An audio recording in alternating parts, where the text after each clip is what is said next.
A 30-year-old single woman named Samantha decided to buy sperm from a broke, yet handsome construction worker to get pregnant. It failed the first time, so on the second attempt, the young man wanted to do it the natural way. Can you believe what happened next? Stay tuned to Dark Voices to find out. Sperm for sale. Samantha, who was sitting in her office, immediately asked her secretary, Hannah, have you already found someone? When Hannah walked in, carrying a folder of documents. Hannah placed the folder on Samantha's desk and looked at her. There's a man who's willing to sell his sperm to you, Miss Samantha, Hannah said. All of their details are in this folder. Samantha nodded. Thank you, Hannah, and no one else knows about this? No, ma'am, Hannah responded. All right, you may step out for now. As soon as Hannah left, Samantha pulled the folder closer and opened it. Right away, she sought information on the men willing to sell their sperm to her. Their resumes were in the folder, along with 2x2 photos that were clearly posed, as they all appeared good-looking and were formally dressed. Samantha needed these men's information because she was buying sperm. One requirement was each man's medical records to determine how healthy he was. Beyond that, she also wanted to know if they were single or not, because she did not want her plan to get complicated. She went over each potential seller's profile. All of them needed money. After all, she was offering $2 million for the sperm, so of course there would be takers. Why such a high price? You won't believe Samantha's reason. Keep watching Dark Voices to uncover her story. Samantha had been considering this plan for a long time because she was in her 30s and wanted to settle down by having a child. She had no intention of getting married. Such a commitment was no longer in her vocabulary after her boyfriend, Austin, passed away in a car accident 3 years earlier. Ever since then, she felt no zest for life. Now, she wanted someone to be with her, so she decided that having a child was the best option. An old secretary named Karen once suggested adoption, but Samantha preferred a child who shared her bloodline.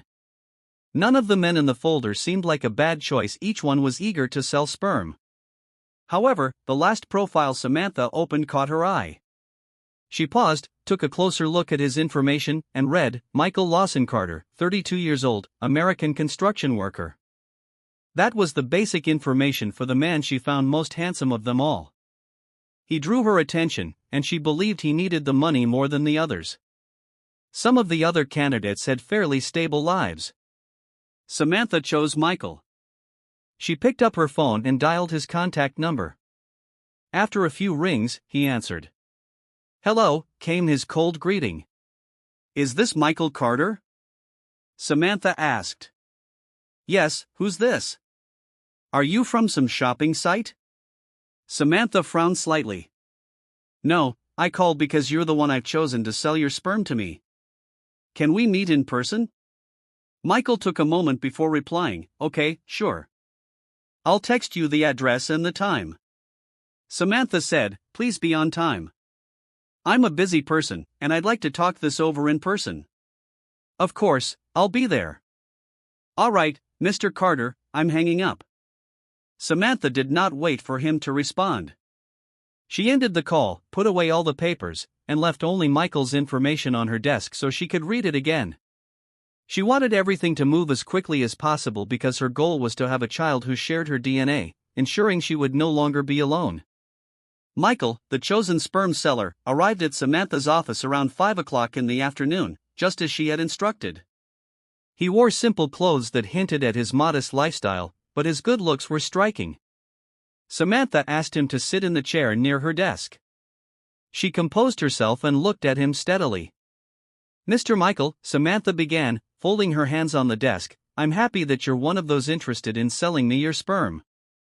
You're here because you caught my attention more than anyone else. The question is, do you really want to do this? Yes, he answered. Samantha nodded. Your background is good. You're healthy, and you seem to live a decent lifestyle as a construction worker. I'm not losing out because you look good, and you won't lose out on me because you'll get $2 million in exchange for your sperm. Where do we do that, ma'am? Here in your office? Michael asked, causing Samantha's brow to furrow. Excuse me? How would I even collect your sperm here? There's no bed in my office for that, she stated, aware that he was implying something else. Michael's face reddened, and Samantha realized he thought they would do it physically. Did you think I was buying that part of you? Samantha snapped, folding her arms. I don't need a man in my life. I don't need to hook up just to get sperm into my body. I'm buying your sperm, that's all. Are we clear? Michael kept his eyes on her, so she continued, You need money, right? $2 million is a lot in exchange for your sperm. You don't have to, well, fight me in bed, because technology is advanced nowadays. With the money I'll pay you, you can do whatever you like. If that's acceptable, there's a contract for you to sign. After that, we'll head to a place where we can collect your sperm. Michael remained silent and continued staring at her. Finally, he asked, Okay, when I have a job, you can take a day off? Samantha suggested, I'll give you the money in full once you hand over your sperm. I don't want to waste time, so tomorrow morning, we'll go to that facility. Fine, he answered, standing. Samantha rose to her feet as well, extending her hand. He glanced at it. Nice to meet you, by the way, she said. Thank you for being interested in my plan. Michael simply nodded and walked out of her office without taking her hand. Samantha's blood boiled, and she felt her pride get wounded. She clenched her fists and dropped into her seat. At least she only needed his sperm. If it required anything else, she might have chased after him and kicked him for his rudeness. Early the next day, Samantha left for the private hospital she had arranged for her plan. She expected to arrive first, but Michael was already waiting there, looking nonchalant. She ignored him since they had no other relationship. She only needed to ensure his sample would be collected successfully. Good morning, Miss Wellington, the doctor greeted her. I'm glad you're here. Where is he? Samantha asked. He's here, the doctor replied, glancing at Michael. Mr. Carter, come over so we can explain what you'll do today. Michael's expression suggested he would rather be anywhere else, but he stepped forward. Samantha noticed the doctor eyeing him with approval, which made her smirk.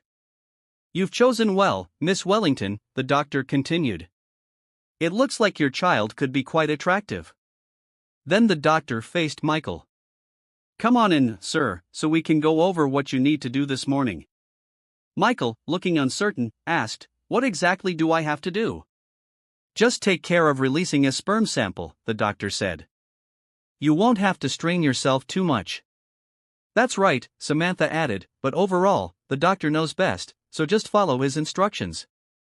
After you're done, I'll give you the $2 million I promised. Okay, Michael said with a heavy sigh before following the doctor inside. Samantha exhaled and sat on a nearby chair. This private hospital catered specifically to situations like Samantha's, where people wanted to conceive using advanced methods. It wasn't a typical hospital for ordinary illnesses, and it cost a fortune to have this done. Her expenses did not even include the cost of the sperm itself. She waited for nearly an hour, bored and scrolling on her phone, before the door opened and the doctor stepped out. What's the situation, Doc? Samantha asked quickly. We collected the sample, Miss Wellington. In the next few days, we can proceed to ensure you get pregnant, the doctor assured her with a smile. Samantha beamed. Really? Where's Michael? The doctor chuckled. He took quite a while to provide the sample you wanted.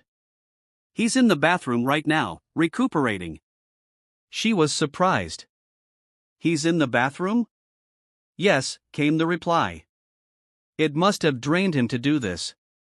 Samantha went inside to see for herself. It was a spacious, well-equipped room, one of several in this private facility. Curious, she walked toward the large bathroom door. She wondered why Michael had not emerged yet.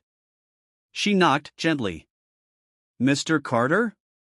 When there was no response, she gripped the doorknob and turned it. Upon stepping inside, she was shocked to find Michael slumped against the wall, drenched in sweat and unconscious. She crouched in front of him, shaking his shoulders. Michael, wake up. Samantha said, concerned. What happened? Did you overdo it, Michael? You finished your job. Don't you want to collect your millions? Gradually, he opened his eyes, and their gazes met. She could see the exhaustion on his face. It was clear he had taken the task very seriously. He muttered, "If only we did this naturally, you wouldn't need to pay anyone $2 million. You'd just be spending it on me, but it was so difficult to, finish the job." Samantha blinked. Difficult? Isn't that normal for men? He shook his head. "Sure, but I had to imagine you naked in front of me just to make it happen, Miss Samantha." It wasn't easy. She quickly realized that he still seemed aroused, and his eyes suddenly flashed with desire. Before he could do anything, Samantha slapped him hard across the face, causing him to pass out again. She arranged for him to be carried to her home. Her male staff lifted him to her own bedroom since the guest rooms were undergoing renovations. Everyone in the house was surprised to see a man in Samantha's place. It had been so long since she had brought any guest there. "Ma'am, he's unconscious," one of her staff members noted. "Yes, I slapped him," Samantha explained, "so I had him brought here. He'll go home once he wakes up." Another member of the household, Aunt Linda, offered a faint smile. "I never said anything, ma'am." Samantha detected a mischievous grin on Aunt Linda's face. "I'm just clarifying before you can say anything else, Aunt Linda. Maybe Austin's spirit will haunt me, ma'am." "There's nothing wrong with falling in love again," Aunt Linda suggested. "Even Austin's family tried to convince you to move on." "I'm not pushing you, just reminding you there's still a chance for happiness." Samantha responded sarcastically, "Should I dig him up just to see if his skull is smiling?" "Please, Aunt Linda, don't meddle. Just do as I asked." "Yes, ma'am," Aunt Linda replied and went on her way. Samantha then proceeded to the second floor, entering her bedroom. Michael still lay there, unconscious. He woke up an hour later, and fresh clothes, including a new shirt, pants, and some cartoon-printed boxers, had been prepared for him. Samantha glowed inwardly at Hannah for choosing such a silly design. "Don't worry about the pattern on your underwear," Samantha told him. "Take a shower and change. Once that's done, I'll hand over the promised money. Also, make sure you don't spread the word about this. I only need your sperm, so don't get attached to any child that might come of this. It'll be my child, not ours. Clear?" Michael silently gathered the clothes and went into the bathroom. After he finished, Samantha gave him $2 million in cash. She was surprised he didn't look thrilled. She frowned. "Aren't you happy? Don't you need the money?" "I do," Michael admitted quietly. It was almost as if he felt guilty. He got up. "I'm leaving.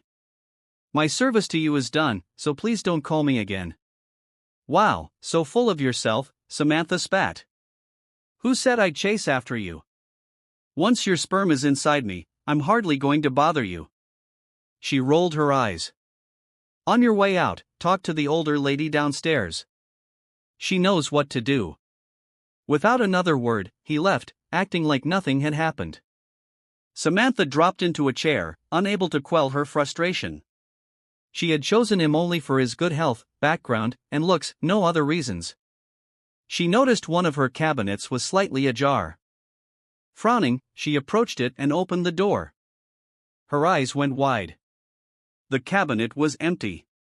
"Where are my panties?" she yelled in disbelief. Meanwhile, Michael returned to his home, relieved to have acquired the money his family desperately needed. He had done it for his sick mother, who needed medical treatment. $2 million was a significant amount. He had discovered Samantha's proposition online and quickly submitted his requirements out of desperation, even though it meant straining to produce that sample. Still, it would have been much easier if it had been done in the traditional way. His younger sister, Vanessa, held up a pair of panties from a pile. "Hey, big bro, are you planning on selling these? There are so many.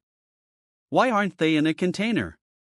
Michael snatched them away, cleared his throat, and turned to his mother. "Mom, you're going to get your surgery now, so stop worrying." His mother asked, "Where did you get that money, son?" "From a crazy lady," Michael answered, recalling Samantha. She needed help, and she ended up giving me a fortune. These are a souvenir. So these belong to her, right? Vanessa asked, smirking. Is that why you stole them? Michael gave a curt nod, then shook his head in annoyance. She made me work hard, so I took a keepsake. She won't miss them. She can afford more. I just wanted something to remember her by, he assured himself. He wasn't a pervert, but ever since he met Samantha, she had been in his dreams. He figured he would never see her again because of the agreement they both signed, which stated they would never show up in each other's lives again once they each got what they wanted. That assumption turned out to be wrong. One day, while he was working at a building site, his phone rang. He picked it up, only to hear Samantha's voice. Are you busy, Michael? She asked, sounding uneasy. Yes, I'm working, he replied. I'll pay you another large sum. Sorry to call you, but the sample got spilled at the lab. They can't proceed without a new one. You're my only hope, Samantha said. You need something, so come here, Michael answered flatly. I did what I promised, and honestly, I'm too exhausted to do that again. What do I have to do for you to agree? This can't go to waste. I'm already 30. I don't want to grow old alone. I need a child, Mr. Carter, please, she pleaded. I don't trust your so-called modern procedure, Michael replied. You just said the sample got spilled. One day, who knows, I might find out I have a kid I never really made. If you truly want me to help you again, we'll do it the natural way, with no more fees. I'll make sure you get pregnant the old-fashioned way. Samantha went silent. Michael continued, You don't need to pay me. If you agree, you'll definitely get pregnant, but only through traditional means. All right, Samantha finally said. Michael raised an eyebrow. Really? Are you sure? A coworker called out to him to take a break, but Michael waited. Yes, I'm sure, Samantha confirmed. Just give me your address, and I'll come right now. Michael smirked. Don't bring any panties. I have plenty, he said before hanging up. Samantha felt as if the world had dropped on her when she ended the call. She had no desire to see Michael again because he annoyed her, but the hospital mishandled her first sample, so she had no choice. Michael insisted it had to be natural so that nothing would be wasted. He even refused additional payment. The nerve of him telling her not to bring any underwear when he was obviously the one who stole hers. Hannah, Samantha said to her secretary. Yes, ma'am? Hannah replied. Cancel all my appointments. I'm going somewhere else. Just tell them I'm busy, Samantha instructed, then walked out of her office, her outfit and demeanor projecting confidence. Upon arriving at the address Michael gave her, she felt uneasy from the stares of neighbors. She was still in her SUV, parked outside a simple wooden fence. The house inside looked old but not too large. An older woman wearing a house dress approached. Who are you, miss? I'm a visitor, Samantha said briefly. Is anyone home? Only the mother, the older woman replied. The eldest son, Michael, works construction. Are you Michael's girlfriend? You look well off. He's got admirers here. One is the mayor's daughter. Your SUV is impressive. Michael's lucky. Before Samantha could correct her, a teenage girl hopped out of a nearby vehicle and sprinted over. It was Michael's younger sister, who stared wide-eyed at Samantha. Are you the owner of those panties my brother brought home? The girl asked matter-of-factly. Samantha's mouth fell open. She glanced at Michael, who had just arrived on his motorcycle and was busily opening the gate. Oh, wow, Vanessa, someone muttered. Michael's girlfriend is rich. He's so lucky. The 15-year-old girl beamed at Samantha. Without waiting for an answer, she grabbed her wrist and dragged her inside. Samantha noticed that, although the house was modest and had few furnishings, it looked clean. The girl seated her and grinned. You're so pretty. Maybe that's why my brother won't let anyone near those panties. He said they're from you, she revealed. Samantha was exasperated. And what's he doing with my underwear? The girl shrugged. He said it's a keepsake. I think he really likes you. Samantha pressed her lips together, concluding that Michael was a pervert. He probably fantasized about her. However, she needed something from him and had to tolerate the situation. A moment later, Michael emerged from a room, already dressed. Samantha stood quickly. Why are you all dressed up? Where are you going? We still need to talk, she said, trying to keep her frustration in check. Michael smirked. What do you want to discuss? My sister's here, so you want her to hear certain noises? Shocked, Samantha covered his mouth, noticing the sister's innocent expression. She glared at him before removing her hand. Let's book a hotel room, Michael declared. We can do it there. He said a quick goodbye to his sister and tugged Samantha toward the gate. Samantha's heart pounded the entire drive as she followed Michael's motorcycle in her SUV. She had never imagined herself in this situation. The entire point of buying Sperm was to avoid physical intimacy with a stranger. She thought of Austin. He was gone, but she still felt guilty, as though this were a betrayal of his memory, despite the fact that he was no longer alive. They arrived at a decent hotel, parked, and Michael knocked on her window. She lowered it, stepped out, and felt his eyes on her. Let's go, he said, reaching for her wrist. She stopped him. Wait, Samantha murmured. Could we maybe have a drink first before doing that? He frowned. Why? She shifted uncomfortably. I might not be able to go through with it if I'm completely sober. Why don't you just sell me a new sample? You just have to do the same process. Michael cut her off. I don't want to. If you don't like it, I'm not forcing you, but I won't do that lab thing again. I'd only be wasting what I have left. Samantha couldn't tell if he was serious or joking. Finally, she gave in. Fine, we'll do it, but I need some courage first. Get the strongest alcohol they have. That will help. Michael did as she asked. Once they had booked a room and opened the drinks, Samantha gulped some down quickly in an attempt to get tipsy. She wanted to numb herself to handle what they were about to do. As the liquor coursed through her, she clung to him. Let's just do it, she said hazily. End this. Get me pregnant. Michael's eyes lit up with desire, and he leaned in to kiss her. Their night in the hotel room became a physical whirlwind. Afterward, they signed a new agreement. One clause read that they would treat each other as strangers because what happened between them was for the sole purpose of helping Samantha conceive. Michael received his total payment, which he used for his mother's treatment. Samantha felt certain she would be pregnant this time. A month passed. Samantha felt confident, inspired even, and threw herself into her work. She believed she would soon receive the wonderful news that she would no longer be alone. But her hopes crumbled when she got her period. Furious and disappointed, she stormed into Michael's construction site. "Michael, we need to talk," she said sharply upon arrival. The other workers glanced at her, some whistling, but she ignored them. She focused on Michael, who was shirtless and mixing cement. Several workers teased him about his beautiful girlfriend, and Samantha didn't care about their catcalls. She walked up to Michael, who set down his tools and turned to her. "Didn't we finish everything?" he asked, looking tense. "We are not done," Samantha snapped. "I got my period. I'm not pregnant." The onlookers' jaws dropped when they heard that. Samantha faced Michael. "We didn't do it just once, remember? You even asked for another night, and I agreed.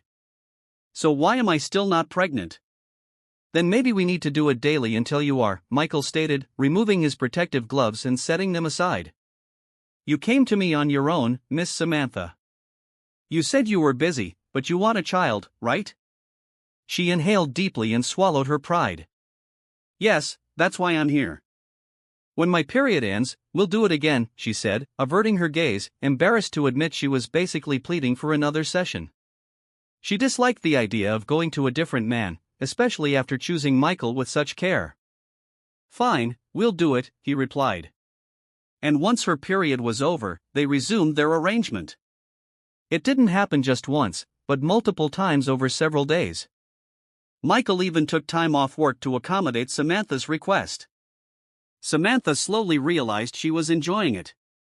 Her job became secondary. She began neglecting it to focus on nights with Michael. They spent almost every evening at her house, engaging in one another's company. The household staff wondered why the same man appeared night after night. Eventually, Samantha felt overwhelmed. One evening, just as Michael prepared to initiate intimacy again, she gently pushed him back. "Wait," she murmured. "Let's pause. It's sore." They had been doing it so frequently for over 2 weeks that Samantha felt exhausted. Michael pulled her into an embrace from behind. "Let's just go to sleep," he suggested softly. She glanced at him and noticed how ready he was. "You want to sleep like that?" she asked. He nodded, pouting slightly. "If you don't want to, then let's just kiss until we fall asleep. Eventually, this will go down on its own. I don't want to hurt you." A wave of emotion swept through her. Samantha had grown so accustomed to Michael's presence that, even when they weren't being intimate, she asked him to come over. She didn't know why, but her loneliness from losing Austin seemed to lessen. Michael might have been gruff and serious, yet she discovered a sweet side too. He cooked dinner for her and eased her stress after a hard day at work. She found herself coming to appreciate that more than she ever expected. Suddenly, his presence lit up Samantha's entire day. During dinner, she asked Michael, "Would you like to work at my company?" They were in the middle of their meal. "The salary is higher compared to your job as a construction worker." "If you finished school, I can place you in a position at my company," she said, glancing at him. "Would you like that?" Michael looked at her. "You mean me?" Samantha chuckled. "Yes, you'd be the one working. Don't you want to?" "I don't," he answered coolly. "Huh? Why? Do you enjoy baking in the sun all the time?" "My company offers office work. There's air conditioning, and you might even meet other women who could interest you." He clearly didn't like that comment because he frowned. "What if you get pregnant?" "I can't just stand by and watch," he said, making her lips part in surprise. I know you only want my sperm," he went on firmly, "but if I worked at your company, I'd see your belly grow. I wouldn't be able to resist coming closer to you." "Didn't you say that once you're pregnant, you want me gone?" Samantha fell silent. "So, please, don't tempt me with these appealing opportunities. If the whole company found out that I'm the father of your baby, as much as possible, I don't want to get too attached to you because you only want a child, not the father of that child," Michael continued. "Don't offer me that. Don't give me reasons to stick around." She couldn't speak, feeling a twinge of guilt. What exactly was she supposed to do? Invite him to be a father to her child if she did become pregnant? Did he have feelings for her? That shouldn't be the case because, from the start, he knew what she wanted. She had no intention of letting another man into her life. Samantha's voice trembled a bit. "So, then, what do you want? That was our agreement, right?" He cut in. "I agreed to do it the natural way, and you paid me. But the more time passes, the more I think this is wrong. If you end up pregnant with my baby, I can't stand not being by your side. Sorry, Samantha, but I have a strong feeling you're going to get pregnant for real, and I'm not prepared to just leave you both." "I'm sorry if I ruined your plans." "I won't force you to be with me, but I can't bear to let you handle it alone once you're pregnant." She was stunned as he left her alone in the dining room. Her heart pounded.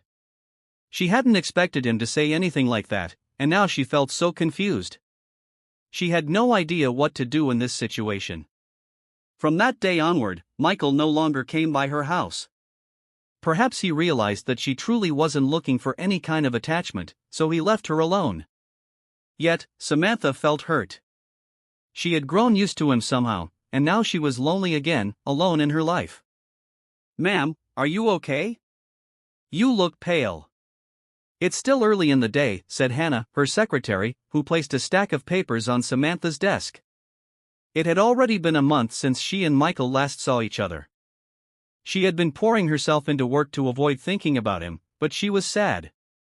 She kept telling herself she wanted only a child, no man in her life or heart, yet as time passed, it felt like her heart was betraying her. Where before she'd been clinging to the memory of Austin, now that hold was gradually slipping. "Ma'am," Hannah repeated. Samantha blinked. Yes, I'm fine," she lied. She cleared her throat. "Step out for a moment, Hannah. I'll finish up here." Just then, Samantha covered her mouth, overwhelmed by a sensation of nausea. She rose from her chair, feeling dizzy. Hannah became even more worried. "Ma'am, I feel like I'm about to throw up," Samantha managed, rushing to the bathroom and vomiting into the toilet. Hannah hurried after her, lifting Samantha's hair so she could heave more comfortably. It felt like everything she'd eaten was coming out, and the dizziness made her eyes water. "What on earth?" she murmured tearfully, spitting. When she looked at Hannah, her secretary was staring at her in shock. Samantha frowned and stood, moving to the sink to wash her hands and rinse her mouth. She caught sight of her own pallor in the mirror. "Ma'am," Hannah ventured, "are you pregnant?" Samantha's eyes widened. "What? No. Did my period?" She couldn't even remember if she had gotten her period. She was so busy that she honestly didn't know if she had missed it or not. If she truly was pregnant, she ought to be happy because this was what she wanted. So why did her heart sting with sorrow? "I'll buy a pregnancy test, ma'am," Hannah suggested eagerly. "That way, we'll be sure. Then you can celebrate, right? This is what you wanted." Before Samantha could say anything, Hannah dashed out of the office to purchase the test. Samantha sank onto the sofa, staring at her stomach. Without thinking, she placed her palm over it, trying to sense something. In just a few minutes, Hannah came back with a pregnancy test kit. She handed it to Samantha and guided her to the bathroom. "Ma'am, if you see 2 red lines, it's positive," Hannah explained. "I got 3 tests so we can be certain." "Go ahead and try them all, ma'am." Swallowing nervously, Samantha shut herself in the bathroom. She took the first test, positive. The second, still positive. The third, positive as well. She was definitely pregnant. She walked out of the bathroom, looking distraught. Hannah's eyes lit up, but that excitement fell when she saw Samantha's lifeless expression. "Ma'am, are you okay?" Hannah asked. Samantha's voice trembled. "What am I supposed to do, Hannah? I'm pregnant." "You should be happy, ma'am. Isn't this what you wanted? You didn't want a new man in your life, so you opted for a baby. You didn't want to replace Austin in your heart, even though he's gone, so you decided to have a child at age 30. Hannah's words made sense, but Samantha felt like her heart was fighting her brain. She suddenly wanted to tell Michael the news, remembering his promise that he wouldn't leave her alone if she got pregnant. Would he stay true to that if he knew she was carrying his child? "Ma'am, where are you going?" Hannah asked when Samantha abruptly headed for the door. "I'm stepping out." "Handle everything here," she said, brushing past employees who greeted her. One even asked for her signature on some documents, but she ignored it in her rush. She was going to see Michael. She couldn't hold back anymore. Driving her SUV, she had replaced her car a while back. Samantha headed to Michael's job site. She frowned upon seeing another expensive vehicle parked near the construction area. It hinted at a wealthy visitor. Stepping out of her own car, she looked around for Michael. A man mixing cinder blocks noticed her and looked nervous. "Ma'am, are you Michael's girlfriend?" he asked, sounding a bit on edge. She narrowed her eyes. "Why?" He glanced toward an empty seating area where Samantha spotted Michael with a gorgeous woman pressing herself close to him, as if they were joined at the hip. "That's the mayor's daughter," the worker murmured. "She comes by to see Michael a lot." Samantha's jaw tightened, and she clenched her fist around the pregnancy test kit she still held. Why was she feeling so possessive? Michael wasn't her boyfriend, yet she was reacting like she had every right. Then another worker hollered, "Hey, Michael, your other girlfriend's here." You're something else, 2 women at once. Michael snapped his gaze toward the speaker and froze when he saw Samantha. Immediately, he stood and pulled away from the other woman, who glared at him, then at Samantha. A man nearby said, "Oh, she's not Michael's girlfriend, but she's always visiting." Samantha's brow arched, and she clenched her fist as Michael marched up to her, the mayor's daughter right behind him. "What are you doing here?" he demanded, gripping her arm. "Are you here to tell me again that you're not pregnant or something?" "Michael," the other woman whined, stepping closer, "we're not done talking." "Let me go," Samantha snapped, trying to free herself from Michael's hold, but he only tightened his grip. "You came all this way, and now you want to leave? You must have come here to say you're not pregnant and you need me again, huh?" "Michael," the other woman interjected irritably, noticing Michael's hand on Samantha. She scowled. "Who's that woman, and why can't you let go of her?" Samantha lost her temper. "What do you care?" she spat, giving Michael a firm shove. He stumbled back, releasing her arm. She yanked her car door open, intending to climb inside, but realized she had dropped something. Where was the pregnancy test? She glanced back and saw Michael bending down to pick it up. Her eyes went wide, and she froze in place. He studied the test, his brow furrowing. "You're pregnant?" he asked, turning to look at her. "Did you come here to tell me that you're pregnant?" She bristled, hating the fact that he wasn't catching on to how this made her feel. "Yes, you idiot," she burst out. Then she scrambled into the driver's seat and started the engine. Michael attempted to approach, but she stomped on the gas and sped away, tears threatening to spill. She had told him, but so what? He apparently had someone else. Some mayor's daughter visited him at work. That must be why he never came to her house anymore. As she drove, tears welled up. She ought to be happy she was finally pregnant. She never wanted the father anyway, just the sperm. So why was she crying? Her vision cleared just in time to notice Michael's motorcycle suddenly blocking the road ahead. He wasn't on it. He stood beside it, gazing at her intently. She slammed on the brakes, heart hammering. She climbed out of her SUV, furious. "Are you trying to get yourself killed?" she yelled, hitting his chest. "What's your problem? Go back to your other woman. I'm sure you two will be happier together." She glanced around, relieved there wasn't much traffic on this back road. She had no idea how Michael managed to get ahead of her. Maybe he knew a shortcut. "Why are you angry?" he asked, catching her wrist just as she was about to strike again. "What does it matter if another woman visits me?" "Let me go," Samantha insisted, but he pulled her close by the waist. "No, I want to know why you're upset. Why did you come all the way here just to say you're pregnant?" "If you only wanted my sperm, you wouldn't have bothered telling me," Michael said in a serious tone. "Does that mean you want me to be the father to this child?" Samantha bit her lip, unable to meet his gaze. He kept trying to capture her eyes.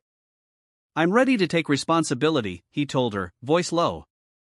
"If you want me in your life, I'll return the $2 million you paid me. All I want is to be part of this child's life." He gently lifted her chin so she had to look at him. "What? Why did you leave then?" she asked, blinking quickly. "Do you know how lonely I got without you?" A slow smile crossed Michael's face. "The way you're talking, it sounds like you have feelings for me too." Her cheeks flamed as she tried to keep her composure. "Because if so," Michael continued, "we feel the same. That's why I stopped seeing you before. My feelings were growing, and I didn't want to force them on you. But it turns out you've fallen for me too. I guess you ended up in love with the guy you hired to sell you sperm. You should have been chasing me, not my sperm." She gave him an annoyed glare, but he only tightened his hold. "Well, will you let me be part of your life?" he asked gently, stroking her cheek with the back of his hand. "Let me in, Samantha. That's the only way we can really be together." Her heart told her what to do. She found herself nodding, her pulse racing as he grinned and pulled her into a tight hug. Afterward, Michael took her to meet his family. Unlike Samantha's first visit, his mother, Mrs. Carter, was home, still recovering from a surgery. She smiled wide upon seeing Samantha. Michael introduced Samantha as his partner and the soon-to-be mother of his child. "Oh my, Michael, she's beautiful," Mrs. Carter gushed. "I'm so glad he finally has a girlfriend. I never knew how he convinced a woman like you, dear, but I'm grateful." "It's fine, ma'am," Samantha assured her. "I'm not after wealth or anything. I just like being with Michael." "That's wonderful," Mrs. Carter said.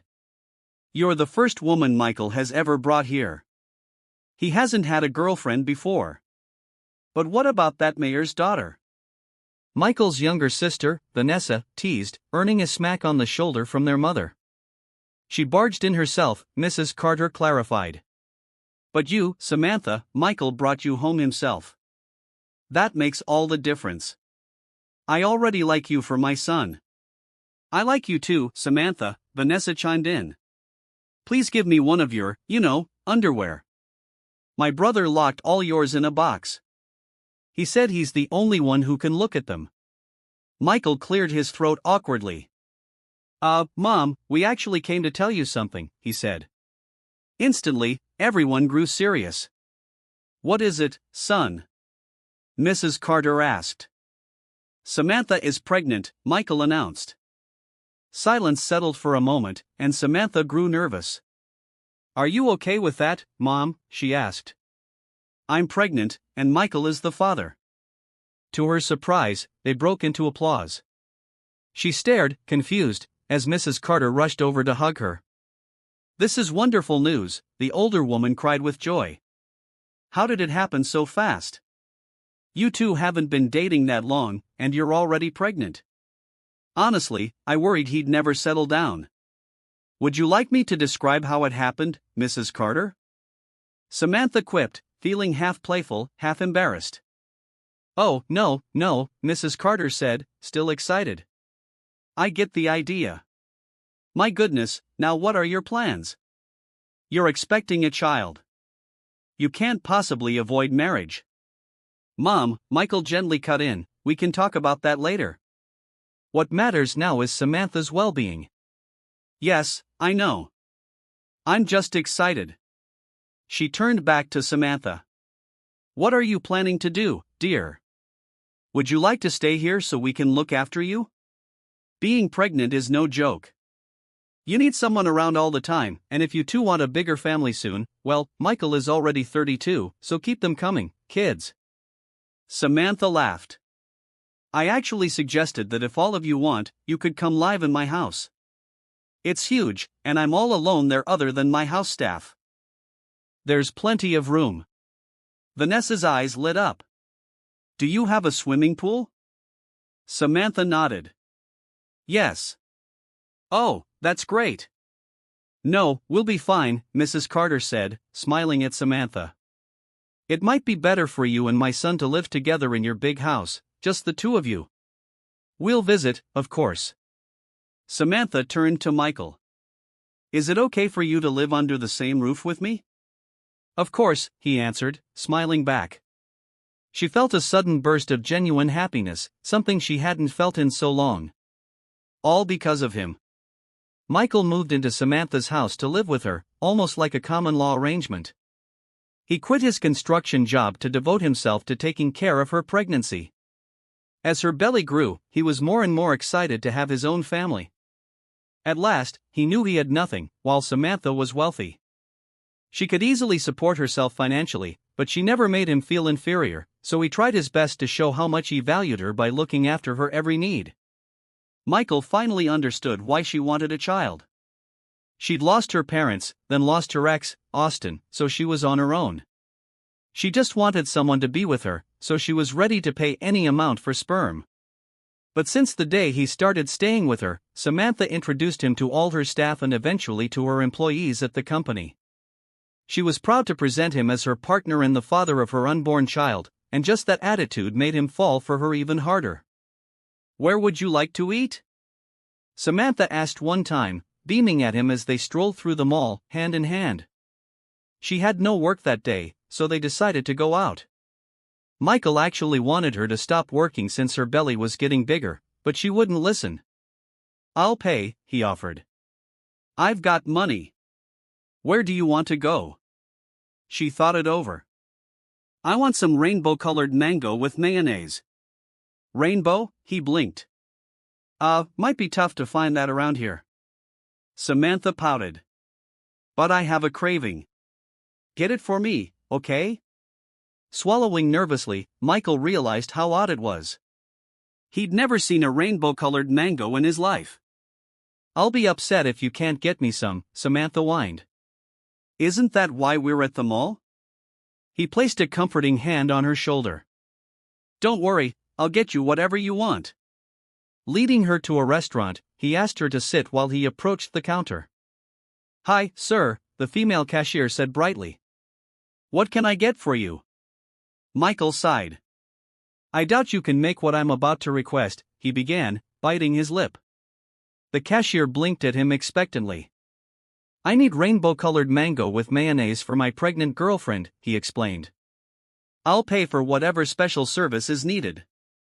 She really wants it. Though clearly puzzled, the cashier nodded. Yes, sir, we'll see what we can do, she said, scribbling it down. We'll try our best to make it happen. Thank you, Michael said, handing over some money.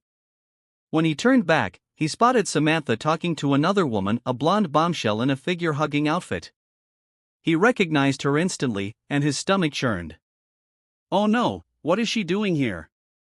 From Samantha's point of view, she stared at the woman who had suddenly appeared at her table. The blonde's irritated scowl never left her face. Are you really pregnant? The woman asked abruptly. Or are you just faking it to get Michael? And why would I fake a pregnancy? I'm not desperate, Samantha replied. I know who you are. Miss Wellington, right? The CEO of a big company here. I don't know how you and Michael met, but I was first, long before you showed up. So who are you to interfere between us? The woman spat. Samantha arched an eyebrow. Is that why you came all the way here? You're the mayor's daughter, right? What do you want? I want you to leave Michael, the woman said bluntly. You're no good for him. It's hard for me to believe you're really pregnant, and even if you are, you're a rich woman while he's just a blue-collar worker. You're probably corrupting him. So you've liked him for a long time, Samantha said, unimpressed, and even your father knows. That's lovely, but that doesn't change anything for me. Just then, Michael returned, displeased at what he found. Samantha couldn't help smiling. Why are you here? Michael demanded. I followed you, the blonde admitted. My father, the mayor, found out about your relationship, Michael, and he doesn't approve. If you don't leave this woman for me, he's going to evict your family from the house they live in. Samantha stood, stepping closer. Try it, Miss Mayor's daughter. Evict Michael's family from that house. You think that's going to change anything? I can provide for them. I don't care if you try to swallow all the land in the world. It's fine by me if they have to move. Frankly, that place isn't so great anyway. How dare you call me a __, the woman shot back, shoving Samantha, who staggered. Michael moved in between them. Ella, stop, he said. I love Samantha. I'm not leaving her. Please respect my decision and my happiness. No, the blonde raged. That's why I'm here. My father is already at your house, Michael, trying to convince your mom that you should marry me. If you don't, your family will be forced to leave. They'll never afford another place like that. Samantha's eyes blazed. You little, she slapped the mayor's daughter across the face. Everyone in the restaurant froze in shock. Come on, Michael, Samantha said, grabbing his arm. We're leaving. She half dragged him out of the restaurant and then out of the mall. He kept trying to calm her down, insisting she ignore Ella, but Samantha fumed. I won't let them disrupt our relationship, she snapped. I need to face that mayor. Samantha, please, Michael said, driving her SUV while she insisted he go faster. I'm not going to marry her. I know I'm 59, but I want to make sure of it. I've only just become happy again, and I won't let them take you from me. When they arrived at Michael's family home, they saw people gathered outside, drawn by the mayor's presence. Samantha marched into the house and found the mayor talking to Michael's mother, obviously trying to persuade her. Michael rushed to his mother's side. "Oh, Michael, good," the mayor said cheerfully. "Your daughter Ella may have already filled you in," Samantha cut in. "Are you Ella's father, the mayor?" He turned to Samantha, lips parting in surprise. "Miss Wellington, is that you?" He knew her from way back, apparently. He was once an acquaintance of Samantha's family. "Yes, I'm Samantha Wellington, the daughter of your old friend," she said, forcing a polite smile. "So, Mr. Hernandez, is that your name now?" "I hear you've made an offer to my boyfriend's family." He stood there, stunned. "Boyfriend? You mean Michael is your boyfriend?" "Yes," Samantha replied, "and we're expecting a child. So I'd love to know what you offered them in exchange for having Michael marry your daughter, or how much." Vanessa spoke up. "He's offering $5 million for Michael to marry Ella, so we can all start a better life. My dad's sick, my brother does construction, we never had it." Samantha rolled her eyes. "Oh, please, stop calling him your father, Vanessa. He's not." "And you," she said to the mayor, "you think you can steal my man with your money? Do you know who you're messing with?" Ella hissed, entering behind them. "I do, actually," Samantha replied with a cold smile. "And you can't threaten me or my child's father. If you push it, I'll make you crawl in the dirt." She turned to the mayor again. "Do you want that?" The mayor sighed. "I take it back, Miss Wellington," he said. "I'm sorry, truly. Your father helped me so much when he was still alive.